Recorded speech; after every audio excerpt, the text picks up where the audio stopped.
Julian Assange is back home in Australia, a free man after a plea deal with US authorities. His private jet landed at Canberra airport, where he was welcomed by his wife Stella and his father. His freedom follows a 2-hour court appearance before a judge in a US Pacific territory where he pleaded guilty to violating American laws.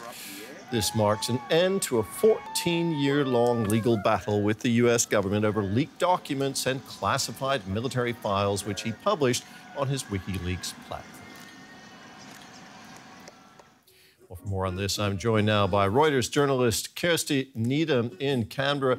Kirsty, emotional moments at Canberra airport. What was the atmosphere like there?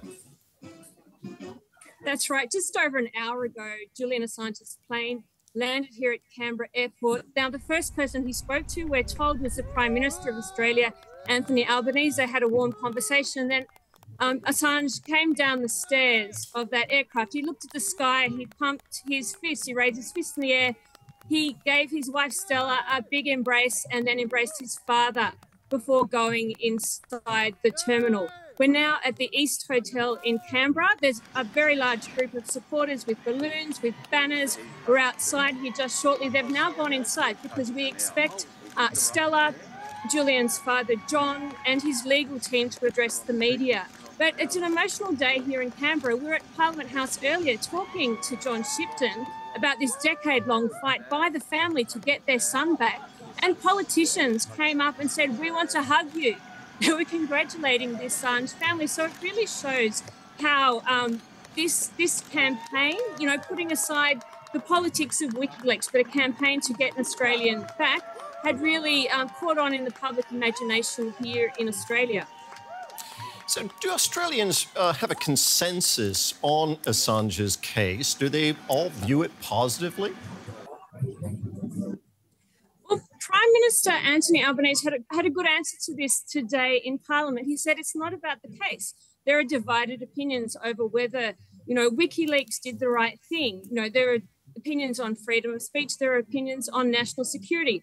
But this government had said it had gone on too long. It's a 14-year saga. Assange had been in, 5 years in a British jail, 7 years hiding out in the Ecuadorian embassy in London. So it was framed more about bringing an Australian home and bringing closure to this ongoing saga.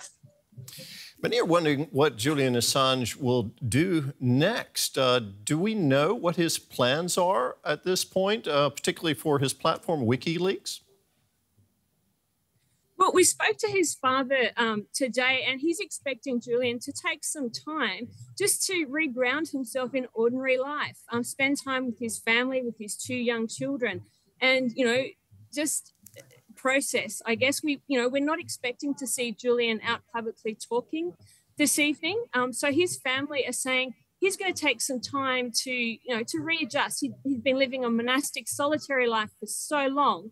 But his father said, knowing Julian, that won't be the end of it. That the following that he's gained and, the person that he is, he's quite sure that, his son will re-emerge again in some public capacity. But for now, we expect a period for him to take the time in Australia. It's the first time he's set foot in Australia in, 16 years to readjust to life outside this, hermit-like existence.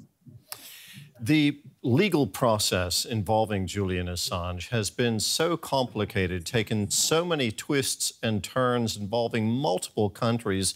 Is this really the end of it?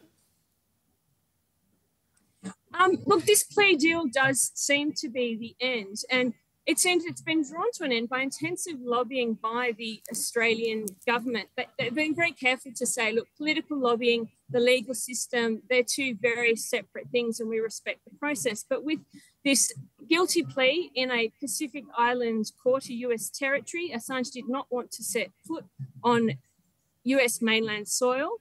Guilty on 1 single espionage charge, then released as a free man based on the time already served.